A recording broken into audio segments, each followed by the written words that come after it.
बढ्न थाले गोलबेडा र प्याजको मूल्य आलोचित भिडियो बारेमा राजेश हमाल भन्छन्, गुनासो छैन, पाठ सिकेको छु। गृहमन्त्री बालकृष्ण खाँडद्वारा सुदूरपश्चिमको बाढी पहिरो प्रभावित क्षेत्रको निरीक्षण। निर्वाचन आयोगको निर्णय विरुद्ध अदालतसम्म जान सक्छौ भन्दै मिलन पाण्डेको भनाई। निर्वाचन आयोगले दियो रविन्द्र मिश्रलाई वैधता, सुनको मूल्य घट्यो, चाँदीको स्थिर। भारतीय फुलले नेपाली बजार कब्जा। पेट्रोलियम पदार्थको मूल्य वृद्धिलाई राजनैतिक विषय नबनाऊ भन्दै कार्यकारी निर्देशक पौडेलको भनाई। शेरबहादुर देउवा भन्छन्, नेपालप्रति भारतको सद्भाव छ। प्रधानमन्त्री शेरबहादुर देउवा स्वदेश फिर्ता। लक्ष्मी पूजालाई बिजुली प्राप्त। प्राधिकरणका मर्मत टोली तयारी अवस्थामा। गठबन्धन पुरै समयसम्म रहन्छ भन्दै प्रधानमन्त्री शेरबहादुर देउवाले भने। T20 विश्वकपमा भारतको पहिलो जित। नागरिकता बनाउने भन्दा राहदानी बनाउने बढी। गठबन्धनलाई अझ बलियो बनाउँछ भन्दै माधव नेपालले भने। कोभिडले रोजगारी गुमाएका परिवारलाई सरकारले 10,000 दिने। बढ्यो भयो भाडा। आजको मौसम। 3वटा प्रदेशको पहाडी भेगमा हिमपातको सम्भावना। MCC पास गर्न मैले र प्रचण्डले हस्ताक्षर गरेर पत्र पठाइसकेका छौं भन्दै शेरबहादुर देउवाले भने। MCC बारे प्रधानमन्त्री शेरबहादुर देउवाको अभिव्यक्तिपछि भीमरालको आक्रोश। अभिनेता राजेश हमालले सुर्तीको पहिलो म्युजिक भिडियो सार्वजनिक। यसबारे पुरै जानकारी पनि आजकै भिडियोमा। दर्शकवृन्द नमस्कार, तपाईहरुलाई फेरि पनि स्वागत छ हाम्रो च्यानल स्मार्ट खबरमा। मारे न्यू पनि सदाको चाहिँ तपाईहरुमा देश तथा विदेशका केही महत्त्वपूर्ण अनि मुख्य समाचारहरू लिएर उपस्थित भइसकेका छौं। हाम्रो मेहनतका लागि तपाईहरुले यो भिडियोलाई एउटा सानो लाइक गर्न र हाम्रो च्यानलमा नयाँ हुनुहुन्छ भने हाम्रो च्यानललाई सब्स्क्राइब गरी सँगै रहेको बेल घण्टीलाई दबाई अलमा क्लिक गर्न पनि नबिर्सनु होला। आउनुहोस् आजको पहिलो समाचारतर्फ लागौं।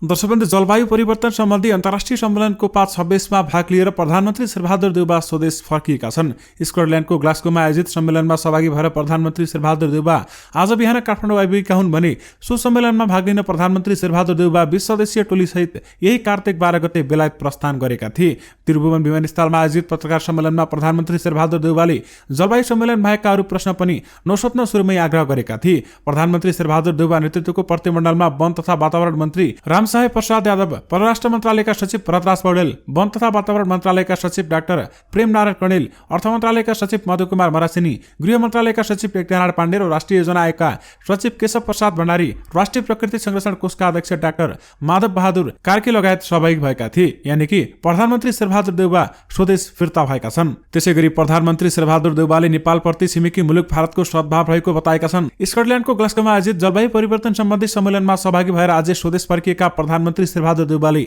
सो कुरा बताएका हुन्। सम्मेलनको क्रममा प्रधानमन्त्री शेरबहादुर देउवाले भारतीय प्रधानमन्त्री नरेन्द्र मोदीसँग भेटवार्ता गरेका थिए। भेटवार्ता बारेमा जानकारी दिँदै प्रधानमन्त्री शेरबहादुर देउवाले सबै राम्रा कुराहरू भएका छन्। भारतको सद्भाव देखिएको छ र नेपालको निम्ति युरिया मल भारतमा आवश्यक हुँदाहुँदै पनि नेपाललाई दिएकोमा आफूले धन्यवाद दिएको समेत उनले जानकारी गराएका छन्। मोदीसँगको भेटमा शेरबहादुर देउवाले हवाई जहाज प्रवेश बिन्दु अनुमति लगायतका विषयमा कुराकानी गरेका थिए भने देउवाले कञ्चनपुर, धनगढी, नेपालगञ्ज र भैरवबाट जहाजको प्रवेश अनुमति दिन मोदीसँग आग्रह गरेपछि भेटेपछि परराष्ट्र मन्त्रालयले जारी गरेको प्रेस विज्ञप्तिमा उल्लेख गरिएको छ।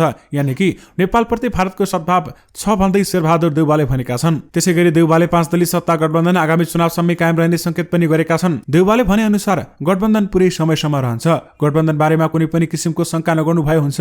प्रधानमन्त्री शेरबहादुर देउवाले प्रधान न्यायाधीश प्रकरण बारेमा पनि बोल्न चाहेनन्। पत्रकारको सम्मेलनमा सुरुमै शेरबहादुर देउवाले कोपा 26 सम्मेलनका बाहेकका अरू प्रश्न नसोध्न आग्रह गरेका थिए। सम्मेलनको क्रममा देशका धेरै सरकार तथा प्रमुखहरूसँग विभिन्न विषयमा कुराकानी गरेको बताउँदै उनले नेपालप्रति छिमेकी भारतको सद्भाव देखिएको समेत जानकारी दिएका थिए। त्यसैगरी प्रधानमन्त्री शेरबहादुर देउवाले अमेरिकी परियोजना millennium challenge corporation MCC pass गराउनका लागि पत्र पठाइसकेको समेत बताएका छन्। स्कटल्यान्डको ग्लास्गोमा भएको जलवायु परिवर्तन सम्बन्धी कोपा 26 सम्मेलनमा सहभागी भएर आज काठमाडौँ आइपुगेका शेरबहादुर देउवाले यस्तो बताएका हुन्। MCC की उपप्रमुख कार्यकारी अधिकृत एलेक्सिया ल्याटरतुसँग ग्लास्गोमा भएको भेटका क्रममा आफूले यस्तो जवाफ दिइसकेको देउवाले बताएका हुन्। MCC का डिप्युटी सिइओले कहिलेसम्म पास हुन्छ भनेर सोध्नुभयो। देउवाले अगाडि भने यहाँका सत्ता साझेदार दलसँग यस विषयमा कुराकानी भइरहेको छ भनेको छु भन्दै उहाँले बताउनु भएको थियो।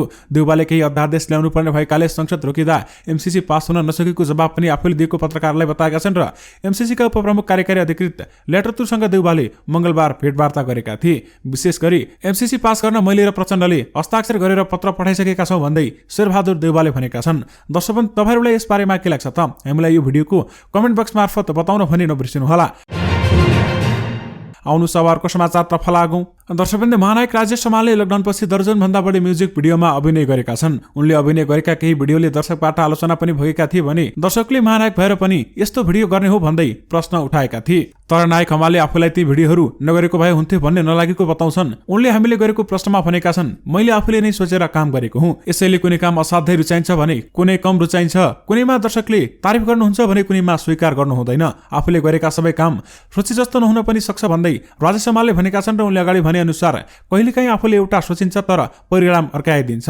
यस्तो बेलामा दुःख पनि लाग्छ, त्यसबाट पनि पाठ सिकेर आगामी दिनमा त्यस्ता निर्णय नलिने प्रयास गर्ने हो भन्दै राजेश हमालले भनेका छन्। अर्को प्रसङ्गमा राजेश हमालले चलचित्र निर्देशन गर्ने कुरामा हतार नगरेको पनि बताएका छन्। रमाइलो गफगाफ दिँदै उनले भने, अझै पनि उमेर छ, किन हतार गर्ने, के थाहा भोलि सबै कुरा भगवानले एकैपटक दिन्छन् कि भन्दै राजेश हमालले जवाफ दिएका थिए। त्यसैगरी अभिनेता राजेश हमाल आफैले स्वर दिएको म्युजिक भिडियो पनि सार्वजनिक भएको छ। बुधबार काठमाडौँमा एक कार्यक्रममा बीच अभिनेता राजेश हमालले आफैले स्वर दिएको र आफ्नै अभिनय रहेको मन बुढो भएन नामक पहिलो म्युजिक भिडियो सार्वजनिक गरिएको हो। दीपक शर्माको गीत तथा संगीत तथा देवेन्द्र पाण्डेको निर्देशनमा लगातार पाएको म्युजिक भिडियोमा अभिनेता राजेश हमालसँगै एलिना चौहान, सुभाष पुरी र बेनिसा पौडेलको पनि स्वर रहेको छ। कार्यक्रममा बोल्दै अभिनेता हमालले आफैले स्वर दिएको पहिलो म्युजिक भिडियो सार्वजनिक भएकोमा खुसी लागेको प्रतिक्रिया दिएका छन् भने उनले आफू 5 कक्षासम्म पढ्दा गीत गाउने गरेको स्मरण गर्दै आफूलाई गायक बनाउन सहयोग गरेका भन्दै गीतकार शर्मा र निर्देशक पाण्डेप्रति आभार समेत व्यक्त गरेका छन्। यानि कि अभिनेता राजेश हमालले स्वर दिएको पहिलो म्युजिक भिडियो पनि सार्वजनिक भएको छ। दर्शकवृन्द, प्रधानमन्त्री शेरबहादुर देउवाले बेलायतबाट फर्किन साथ आज बिहिबार त्रिभुवन विमानस्थलमा एमसीसी बारेमा दिएको अभिव्यक्तिपछि नेकपा एमालेका नेता भीम रावलले आक्रोश व्यक्त गरेका छन्। विमानस्थलमा पत्रकारको जिज्ञासामा प्रधानमन्त्री शेरबहादुर देउवाले संसदबाट एमसीसी पास गर्न आफू र सत्ता साझेदार नेकपा माओवादी केन्द्रका अध्यक्ष प्रचण्ड मिलेर पत्र पठाइसकेको समेत बताएका थिए। एमसीसीकी उपप्रमुख कार्यकारी अधिकृत एलेक्सिया ल्याटोतुरले बेलायतमै भेट गर्दै एमसीसी पास नगरी संसद अधिवेशन अन्त्य गराएकामा चासो राखेपछि आफूले यसबारेमा चिन्ता नलिने र एमसीसी पासका लागि आफू र प्रचण्डले पत्र पठाइसकेका छौं भनेर जवाब दिएको शेरबहादुर देउवाले सञ्चारकर्मीहरूलाई सुनाएका थिए। एमसीसीका डेपुटी सीओले कहिलेसम्म पास हुन्छ भनेर सोध्नुभयो। शेरबहादुर देउवाले भने, यस विषयमा यहाँका सत्ता साझेदार दलहरूसँग कुराकानी भइरहेको छ भनेको छु। यसलाई एमाले अध्यक्ष रावलले राष्ट्रघातको संज्ञा दिएका छन्। साथै पठाइएको पत्र सार्वजनिक गर्न पनि रावलले माग गरेका छन्। बेलायत जलवायु सम्मेलनमा भाग लिई फर्किन साथ प्रधानमन्त्री शेरबहादुर देउवाले एमसीसी पारित गराउने भनी आफू र प्रचण्डले पत्र पठाइसकेको खुलासा गर्नुभयो। शेरबहादुर देउवाको अभिव्यक्ति सार्वजनिक भए लगत्तै रावलले सामाजिक सञ्जालमा लेखेका छन्, राष्ट्रघाती प्रावधान भएको सम्झौता बारेमा पठाइएको पत्र तुरन्त सार्वजनिक गरियोस्। यस्तो विषयमा गोप्य पत्राचार देशघात हो। प्रचण्डको पत्र के हैसियतले पठाइयो भन्दै उनले प्रश्न पनि गरेका छन्। विशेष गरी एमसीसी बारेमा प्रधानमन्त्री शेरबहादुर देउवाको अभिव्यक्तिपछि भीम रावलले आक्रोश पोखेका छन्।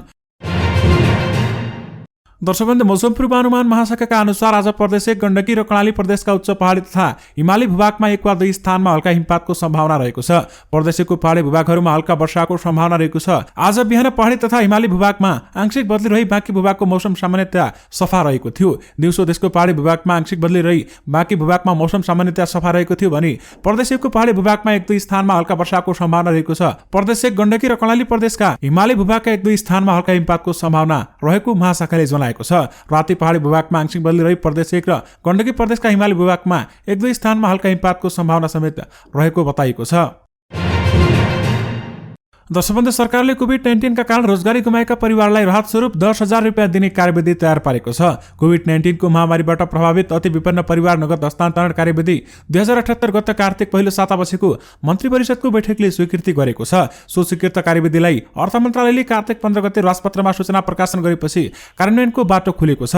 अर्थमन्त्री जनार्दन शर्माले चालु आर्थिक वर्षको बजेटको प्रतिस्थापन विधेयक मार्फत कोभिड-19 का कारण रोजगारी गुमाएका परिवारलाई राहत स्वरूप 10,000 रुपियाँ उपलब्ध गराउने कार्यक्रम ल्याएका थिए। कोभिड-19 को प्रभावबाट रोजगारी र आय आर्जन गुमाएका अनौपचारिक एवं असंगठित क्षेत्रका अति विपन्न गरी 5 लाख परिवारलाई राहत स्वरूप एक पटकका लागि प्रति परिवार 10,000 रुपियाँका दरले निश्चित मापदण्डका आधारमा नगद अनुदान प्रदान गर्ने प्रतिबन्ध बजेटमा उल्लेख गरिएको छ। राजपत्रमा प्रकाशित सूचना अनुसार विगतमा गर्दै आएको रोजगारी पूर्ण रूपमा गुमाएको र रोजगारीको अर्को अवसर समेत पाउन नसकी बेरोजगार भएको असंगठित क्षेत्रका मजदुर वा कामदारले राहत पाउनेछन् भन्दै बताइएको छ। विशेष गरी कोभिडले रोजगारी गुमाएका परिवारलाई सरकारले 10,000 दिने भएको छ। दर्शकवृन्द, इन्धनको मूल्य वृद्धि भएसँगै हवाई सेवा प्रदायक कम्पनीले हवाई भाडा बढाएका छन्। वायुसेवा सञ्चालकहरूको छाता संगठन वायुसेवा सञ्चालक संघले बुधबार विज्ञप्ति जारी गर्दै हवाई भाडामा जोड्ने इन्धनको शुल्कमा अधिकतममा 440 रुपियाँ वृद्धि गरिएको जनाएको छ। यसरी वृद्धि भएको भाडा अनुरूप अब काठमाडौँबाट सबैभन्दा लामो दूरी धनगढी गन्तव्यका लागि 440 रुपियाँ बढेको छ भने यो गन्तव्यमा साबिकमा 3800 रहेकोमा बढेको भाडादर 4000, छोटो गन्तव्यमा 2040 रुपियाँ कायम भएको छ। काठमाडौँ सिमानामा भन्दा सबैभन्दा कम 95 रुपियाँ वृद्धि भएको छ भने यो गन्तव्यमा पनि साबिकमा 470 रहेकामा बढेर 865 रुपियाँ कायम भएको छ।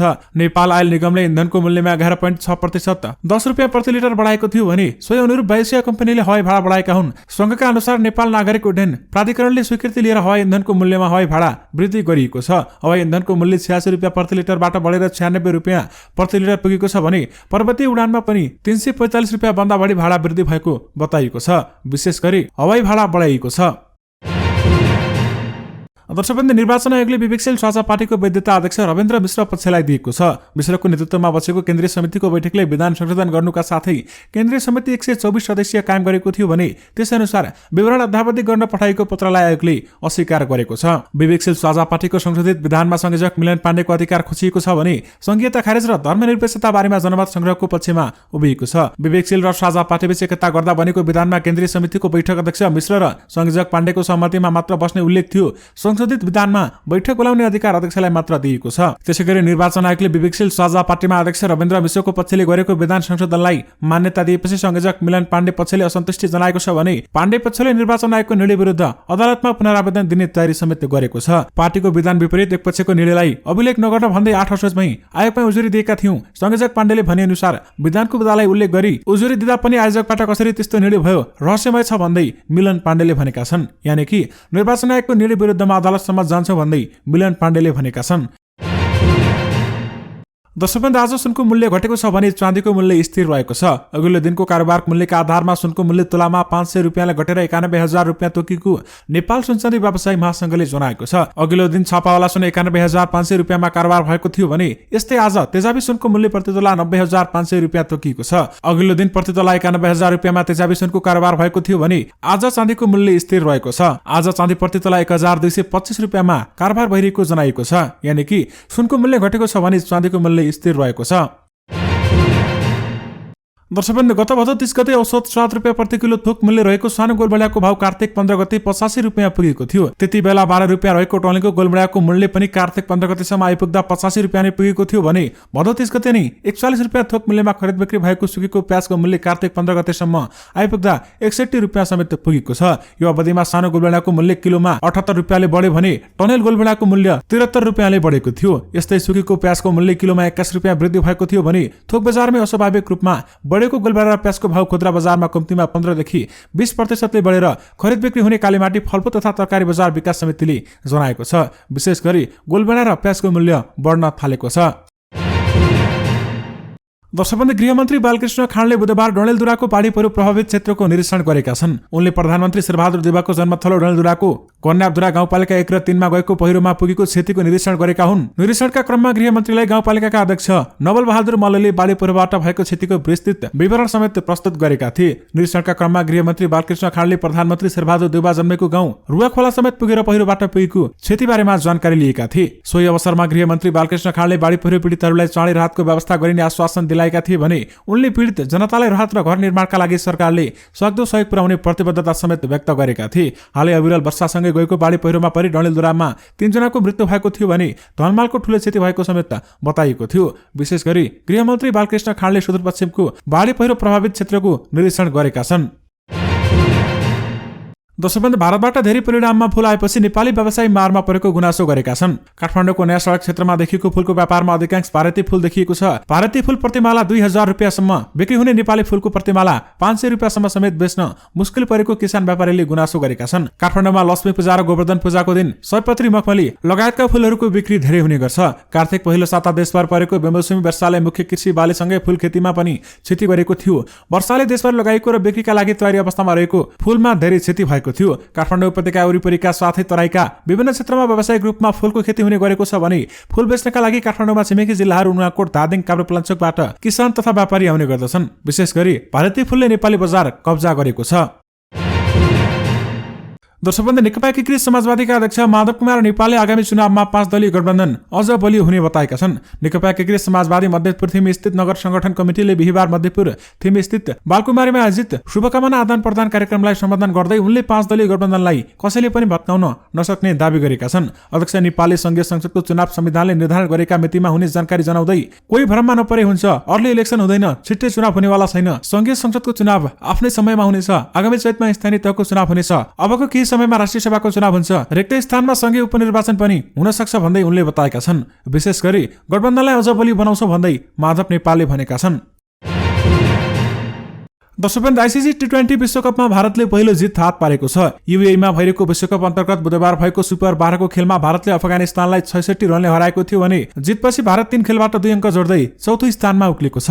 यसअघि पाकिस्तान र न्युजिल्यान्डसँग पराजित भएको भारतले पहिलो जित अङ्कको खाता खोलेको हो भने पहिलो जितपछि भारतले सेमिफाइनल पुग्ने सम्भावना जीवितै राखेको छ। 4 खेलमा दोस्रो हार बेहोरेको अफगानिस्तान 4 अङ्कसहित तेस्रो स्थानमा रहेको छ भने अफगानिस्तानले अब न्युजिल्यान्डसँग खेल्न बाँकी रहेको छ। भारतले दिएको 211 रनको उच्च लक्ष्य अफगानिस्तानले विश्वभरमा 7 विकेट गुमाएर 144 रन बनाएको थियो। अफगानिस्तानका लागि करिम जन्नतले अभिजित रहँदै सर्वाधिक 62 रन बनाएका थिए भने उनले 22 बल खेल्दै 3 चौका र 2 छक्का प्रहार गरेका थिए। यस्तै कप्तान मोहम्मद नाबीले 65 रन जोडेका थिए। विशेष गरी टी20 विश्वकपमा भारतले पहिलो जित हात पारेको छ। दर्शकबन्धु, नेपाल विद्युत प्राधिकरणले आज लक्ष्मी पूजाका दिन बेलुकी सकेसम्म कतै पनि लाइन नजाने गरी व्यवस्थापकीय तयारी गरेको छ। महत्त्वपूर्ण दिन भएकाले सकेसम्म कतै पनि बत्ती नजाने गरी व्यवस्थापन गर्न आवश्यक वितरण प्रणाली प्राविधिक मर्मत सम्भार काम सहितको कामहरू गरिसकेको प्राधिकरणले बताएको छ। लक्ष्मी पूजाका दिन सबैतिर झिलमिली बनाउन अधिकांश घरमा बत्ती सजाउने गरिन्छ। कतै प्राविधिक समस्या आएर लाइन जान सक्ने भएकाले सबै नोट लाइटलाई मर्मत गर्न तयारी अवस्थामा राखेको प्राविधिक टोलीले बताएको छ। कुनै स्थानमा समस्या आउने बित्तिकै तत्काल सम्बन्धित स्थल पुगेर मर्मत गर्न नो लाइटको टिमले मर्मत गरिहाल्ने प्राधिकरणका कार्यकारी निर्देशक कुलमान घिसिङले बताएका थिए भने उनले तिहारमा बत्तीको अभाव नहुने बताएका छन्। यस वर्षको तिहारमा करिब देशभर 1500 मेगावाट प्रयोग हुन सक्ने प्रोफेसर गरेको उनको भनाइरहेको छ भने गत भदौ प्रणालीमा एकै दिनमा 1620 मेगावाटको पिक लोड आउँदा प्राधिकरणले सहजै व्यवस्थापन गरेको थियो। प्राधिकरणका अनुसार अहिले दिनमा 200 मेगावाट, रातमा 500 मेगावाटसम्म बिजुली माग भन्दा बढी उत्पादन भइरहेको समेत बताइएको छ। विशेष गरी लक्ष्मी पूजालाई बिजुली प्राप्त छ, प्राधिकरणका मर्मत टोली तयारी अवस्थामा छन् भन्दै बताइएको छ। दर्शकबन्धु, नेपाल आयल निगम लिमिटेडका कार्यकारी निर्देशक सुरेन्द्र कुमार पौडेलले पेट्रोलियम पदार्थको मूल्य वृद्धिलाई राजनैतिक विषय नबनाउन आग्रह गरेका छन्। बिहिबार न्युज एजेन्सी नेपालसँगको कुराकानीमा कार्यकारी निर्देशक पौडेलले पेट्रोलियम पदार्थको मूल्य वृद्धिलाई राजनैतिक विषय नबनाउन आग्रह गरेका हुन्। अन्तर्राष्ट्रिय बजारमै पेट्रोलियम पदार्थको मूल्य वृद्धि भइरहँदा नेपालमा पनि मूल्य वृद्धि हुनु स्वाभाविक भएको उनले बताएका छन् भने उनले नेपालमा तेलको मूल्य वृद्धि भएको विषयलाई अनर्गल प्रचार गरिरहेको बताउँदै राजनीतिक दल र तिनका भारतीय संगठनहरूले यसलाई राजनीतिक विषय बनाएको आरोप समेत लगाएका छन्। विशेष गरी पेट्रोलियम पदार्थ मूल्य वृद्धिलाई राजनीतिक विषय नबनाऊ भन्दै कार्यकारी निर्देशक पौडेलले भनेका छन्। दर्शकबन्धुसँगै तपाईँहरूमा आजका सबै मुख्य समाचारहरू राखिसकेका छौँ। फेरि पनि तपाईँहरूमा नयाँ रिपोर्टरको साथमा उपस्थित हुने नै छौँ। अहिले भने मलाई बिदा दिनुहोस्। नमस्कार।